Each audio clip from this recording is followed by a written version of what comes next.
Bien, bonjour et bienvenue sur cette chaîne, moi c'est Alex. Donc,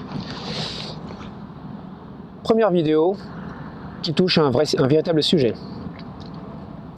Alors dans cette vidéo, je vais discuter de quoi? Je vais discuter du sens des choses, de manière générale. Et proposer une approche de réflexion pour répondre à la fameuse question, d'accord? Mais qu'est-ce que je fous ici?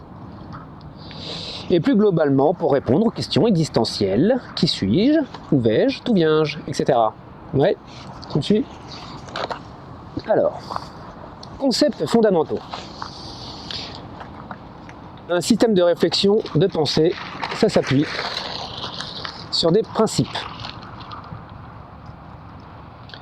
Des principes fondamentaux. Alors ça s'appuie sur des valeurs, des croyances,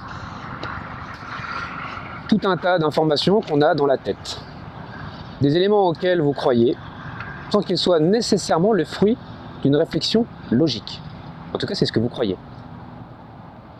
Le sens de toute votre construction mentale s'appuie sur ces fondamentaux.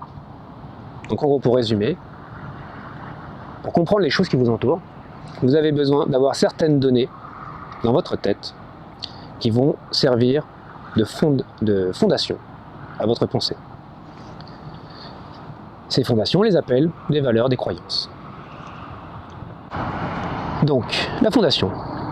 Donc personnellement, moi j'aime quand il y a du sens. J'ai besoin de sens. Je suis en quête de sens tout le temps. Et des choses qui n'ont pas de sens pour moi, ça me fait bugger. Ça me pose un problème.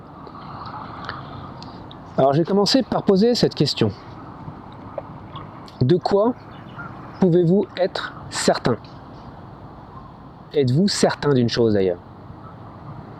Quand je pose cette question, souvent, il y a pas mal de personnes qui me disent non. On ne peut être sûr de rien.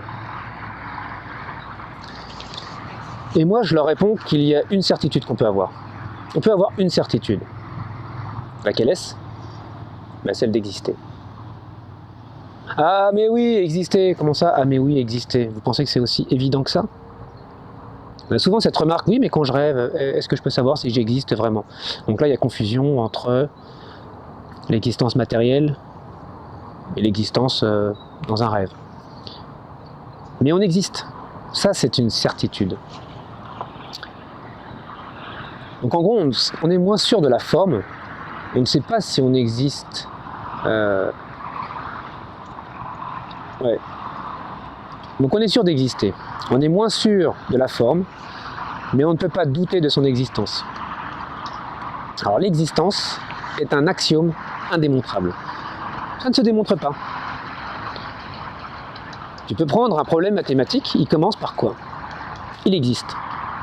On le pose comme axiome, tu ne le démontres pas. Il existe un point, il existe une droite. D'accord? Il existe un ensemble, il existe des fonctions, il existe. Donc, ça ne se démontre pas l'existence. C'est une des raisons d'ailleurs pour lesquelles un athée et un croyant ne pourront jamais se comprendre. C'est-à-dire que fondamentalement, leur pensée, pour l'un Dieu existe, pour l'autre Dieu n'existe pas. Et c'est indémontrable. C'est de l'existence. C'est totalement indémontrable.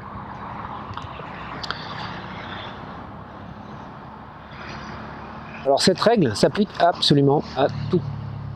Tout ce qui vous entoure, tout ce qui est autour de nous. Un prérequis fondamental est qu'il existe. Et ça ne se démontre pas. Alors quelles sont les conséquences de ça? Oui, parce que si je dis ça, c'est qu'il doit bien y avoir des conséquences. Et bien il y a des grosses conséquences, oui. Et bien la première grosse conséquence, c'est que personne ne peut rien prouver. Ben oui. Comment peut-on prouver si déjà on utilise des éléments qui sont des axiomes pour arriver à suivre ou pour arriver à effectuer la démonstration? Ça ne marche pas, ça ne tient pas debout. Il y a forcément à la source du raisonnement quelque chose qui ne se démontre pas. D'accord? Ça peut être autre chose que l'existence, hein. Mais déjà à la base, comme l'existence tu ne peux pas la démontrer, on a plié le sujet. Donc en gros, si tu viens un jour et puis que tu me dis ouais, je suis sûr que ça, et puis je te démontre ça, je te dirais non, arrête. Essaie de me prouver quelque chose, non, arrête, tu ne pourras pas. Et c'est valable pour moi aussi, hein. Je ne pourrais rien te prouver. Je ne peux rien te démontrer. Voilà. Je peux juste parler Je peux juste te présenter un système cohérent, un système de pensée. Et toi, prendre ce système, le comprendre, en tout cas, on va s'y efforcer, et ensuite, le déduire si ça tient debout ou pas. D'accord? Mais en aucun cas, je ne pourrais te prouver quoi que ce soit. Très important ça, je ne peux rien prouver. Et tu ne peux rien prouver. Donc on évite les Dieu existe, Dieu n'existe pas, tiens la preuve c'est que, tiens non la preuve c'est que. Ça ne marche pas. Ni dans un sens, ni dans l'autre. Oui?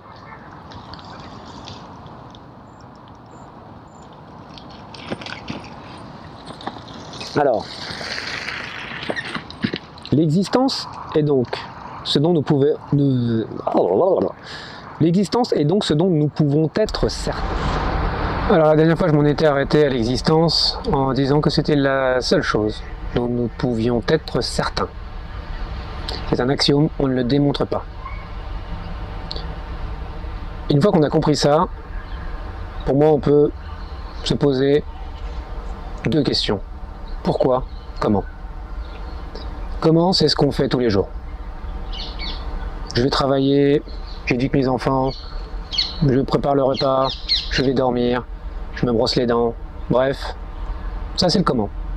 Dans le comment, on peut également mettre tout ce que la physique est en train de rechercher, tout ce que les sciences nous ont apporté, en termes de recherche, en termes d'explication sur le comment fonctionne ce qui nous entoure.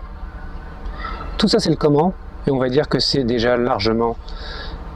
Enfin, bref, allez dans une bibliothèque, vous allez à l'école, vous comprendrez que je ne vais pas m'étaler sur le sujet. Pourquoi? Pourquoi? C'est une autre histoire. Pour quelle raison déjà? Pourquoi?